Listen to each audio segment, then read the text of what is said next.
বাড়ির পরিচারিকার ওপর অত্যাচারের অভিযোগ উঠেছে টেলিভিশনের অভিনেতা সম্রাট মুখোপাধ্যায়ের বিরুদ্ধে। পুলিশ সূত্রে জানা গেছে, হরিদেবপুর থানায় এ বিষয়ে নাকি ইতিমধ্যে দুটি পৃথক অভিযোগ জমা পড়েছে।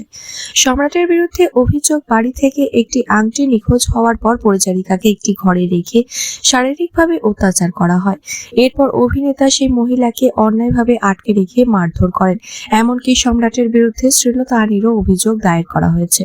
পরিচারিকার পরিবারের সদস্যদের দাবি, তিনি গুরুতর আঘাত পেয়েছেন এবং তার মাথায় সেলাই দিতে হয়েছে। এদিকে ওই পরিচারিকার বিরুদ্ধে পাল্টা চুরির অভিযোগ এনে সম্রাটের স্ত্রী অভিনেত্রী ময়না মুখোপাধ্যায় একটি অভিযোগ দায়ের করেছেন। এই ঘটনার তদন্ত শুরু হয়েছে। খবর অনুযায়ী ঘটনাটি ঘটেছে 27 মে বিকেল বেলায়। বিগত প্রায় 1 মাস ধরে সম্রাট ময়নার বাড়িতে কাজ করতেন ওই মহিলা। বাড়িতে কিছু হারালেই নাকি অভিযোগের তীর যেত ওই মহিলার দিকে, কিন্তু বুধবার অত্যাচারের সীমা অতিক্রম করে যায়। জানা গেছে, সেদিন বিকেলে সম্রাটের আংটি খুঁজে পাওয়া যাচ্ছিল না। সারা বাড়ি খোঁজাখুঁজি করার পর না পাওয়ায় আক্রোশ গিয়ে পড়ে পরিচারিকার ওপর। চুরির অভিযোগে ওই মহিলাকে একটি ঘরের ভেতর আটকে রাখেন অভিনেতা। এরপর নাকি জোরপূর্বক তার ব্যাগ থেকে তল্লাশি করা হয়।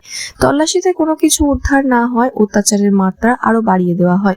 অভিনেতার বিরুদ্ধে অভিযোগ উঠেছে, এরপর নাকি বাড়ির দারোয়ানকে ডেকে অ্যাসিড এবং লাঠি নিয়ে আসার নির্দেশ দেন সম্রাট।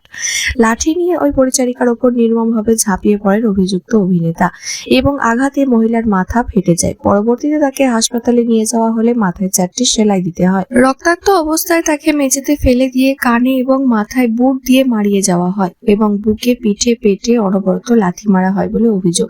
সেই সঙ্গে দেওয়ালে তার কপাল সজোরে ঠুকে দেওয়া হয়, যার ফলে কপাল ফুলে রক্ত জমে যায়। নিজেকে বাঁচানোর জন্য ওই মহিলা যখন হাত দিয়ে লাঠিটি ধরার চেষ্টা করেন, তখন লাঠির প্রচন্ড আঘাতে তার হাতের আঙুলগুলো গুরুতর চোট লাগে এবং রক্ত জমাট বেঁধে যায়। এরপর মুখ ও শরীর ক্ষতবিক্ষত অবস্থায় বাড়ি থেকে বের করে দেওয়া হয়। রাতেই নির্যাতিতার পরিবারের পক্ষ থেকে হরিদেবপুর থানায় একটি লিখিত অভিযোগ দায়ের করা হয়েছে। তবে সংবাদ মাধ্যমে অভিনেতা সম্রাট মুখোপাধ্যায় বলেন, ওই পরিচারিকা আমার বাড়িতে 26 দিন মতো কাজ করেছেন। আমি তাকে কোনোভাবেই মারধর করিনি। তিনি নিজেই নিজেকে আঘাত করেছেন। আংটি খুঁজে না পাওয়ায় আমার দারোয়ান তার উপর সন্দেহ করেছিল। পরবর্তীতে তিনি পালানোর চেষ্টা করতে গিয়ে আমার বাড়ির সিঁড়ি থেকে পড়ে যান এবং গ্রিলে মাথা ঢুকে যায়। এখানে আমার ওকে মারধর করার কোনো প্রশ্নই ওঠে না। তবে আমি পুলিশ ডাকবো বলেছিলাম। আমার ঘরের সমস্ত জিনিস ছড়িয়ে ছিটিয়ে দেওয়ালে মাথা ঠোকেন, তারপর নিজেই এমনটা করেন। এখন আমাকে অভিযুক্ত করা হচ্ছে। তবে এর আগেও বিভিন্ন অভিযোগ উঠে এসেছে সম্রাটের নামে। 2024 সালের আগস্ট মাসে বেহালায় একটি সড়ক দুর্ঘটনার কারণে গ্রেপ্তার হয়েছিলেন সম্রাট। তার বিরুদ্ধে অভিযোগ উঠেছিল, মধ্যরাতে মদ্যপ অবস্থায় বেপরোয়া গাড়ি চালাচ্ছিলেন। নিয়ন্ত্রণ হারিয়ে গাড়িটি প্রথমে একটি দেওয়ালে ধাক্কা দেয়, তারপর এক বাইক আরোহীকে ধাক্কা দেয়। তাকে তড়িঘড়ি উদ্ধার করে তার বাঙুর হসপিটালে ভর্তি করা হয়।